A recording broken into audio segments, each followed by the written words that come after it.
नमस्कार, स्वागत है आप सबका। आज हम एक बहुत ही पावरफुल कहानी सुनने वाले हैं। एक ऐसी कहानी जो हमें शांति पाने का एक गहरा राज बताएगी। ये कहानी है एक भरे हुए गिलास की। कभी ऐसा लगा है कि दिमाग के अंदर जैसे एक तूफान चल रहा हो, मतलब हजारों बातें एक साथ और एक अजीब सी बेचैनी जो कभी खत्म ही नहीं होती? अगर हाँ, तो शायद ये कहानी कुछ जवाब दे सकती है। तो देखिए, दो तरह के मन होते हैं, है ना। एक तरफ है हमारा बेचैन मन, जो या तो गुजरे हुए कल के पछतावे में डूबा रहता है या फिर आने वाले कल की चिंता में, मतलब पूरा केओस। और दूसरी तरफ है एक शांत मन, जिसका पूरा फोकस बस अभी इस पल पर है, एकदम क्लियर, एकदम शांत। आज का हमारा सफर इसी बेचैन मन से शांत मन की ओर है। तो चलिए, अब मिलते हैं हमारी कहानी के हीरो से। इसका नाम है मार्को, एक 24 साल का नौजवान, जिसके दिमाग में कह सकते हैं कि हर वक्त एक तूफान मचा रहता था।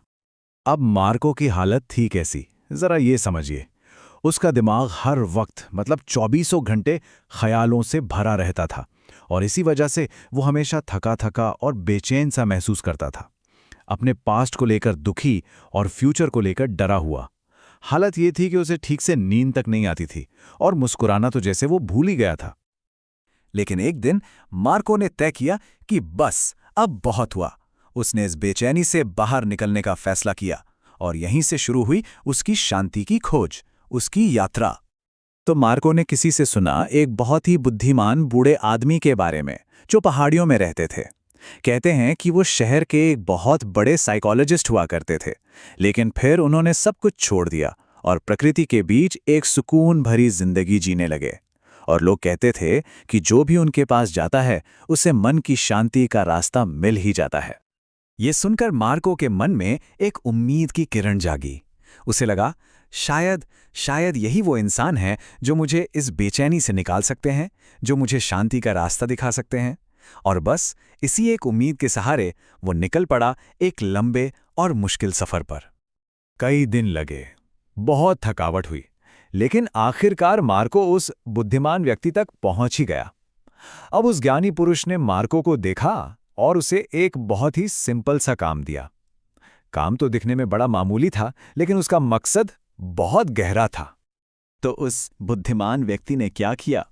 उन्होंने एक गिलास लिया और उसे पानी से एकदम ऊपर तक भर दिया, लबालब, इतना कि जरा सा भी हिले तो पानी छलक जाए।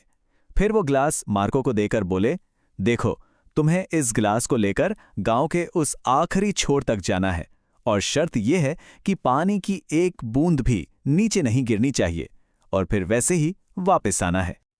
अब सुनने में तो ये आसान लग सकता है, पर था नहीं।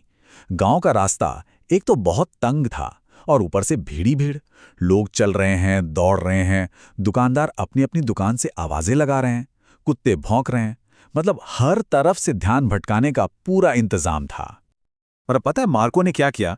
इन सब शोर शराबे के बीच उसने अपना सारा का सारा ध्यान सिर्फ उस पानी के गिलास पर लगा दिया। उसकी नजरें एक पल के लिए भी गिलास से नहीं हटीं। वो बहुत धीरे धीरे एक एक कदम फूंक फूंक कर चला, और कमाल देखिए, वो बिना एक भी बूंद गिराए वापस आ गया। और बस यहीं पर कहानी का सबसे जरूरी मोड़ आता है। जब मार्को वापस लौटा तो उसे शांति का वो असली रहस्य मिला, जिसकी तलाश में वो इतनी दूर आया था। बुद्धिमान व्यक्ति ने मुस्कुराते हुए मार्को से पूछा, शाबाश, तुम ये कर पाए। पर एक बात बताओ, जब तुम जा रहे थे तो क्या तुमने सड़क किनारे खेल रहे बच्चों को देखा? क्या तुमने कुत्तों के भौंकने की आवाज सुनी? मार्को ने बड़ी हैरानी से जवाब दिया, नहीं तो, मैंने तो ना कुछ देखा ना कुछ सुना। मेरा तो पूरा ध्यान बस इस ग्लास पर था। ये सुनकर बुद्धिमान व्यक्ति ने बहुत धीरे से कहा, बस यही तो रहस्य है, यही शांति है, जब मन पूरी तरह से वर्तमान में होता है, ठीक वैसे ही जैसे तुम्हारा ध्यान उस ग्लास पर था। तो फिर वहां डर के लिए, कंफ्यूजन के लिए या किसी भी फालतू सोच के लिए कोई जगह ही नहीं बचती। तो फिर ये वर्तमान क्षण आखिर है क्या? आसान भाषा में कहें तो ये मन की वो हालत है जब वो एकदम शांत हो, जहां न तो गुजरे हुए कल का कोई दुख है और न ही आने वाले कल का कोई डर। बस जो है अभी है। मार्को को तो वो खजाना मिल गया था जिसकी उसे तलाश थी, है ना?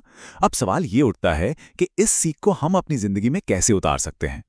जरा मार्को के इस बदलाव को देखिए। वो आया कैसा था? एक बेचैन, चिंतित और दुखी नौजवान, और अब वो लौट रहा था एक शांत, फोकस्ड इंसान बनकर।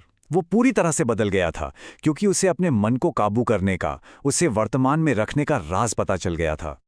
और देखिए, इस पूरी कहानी का जो सार है, जो सबसे बड़ी सीख है, वो यही है कि शांति कोई ऐसी चीज नहीं है जो हमें कहीं बाहर जाके ढूंढनी है। वो तो पहले से ही हमारे अंदर है। बस वो हमें तब मिलती है जब हम पूरी तरह से इस पल में, वर्तमान में जीना सीख जाते हैं।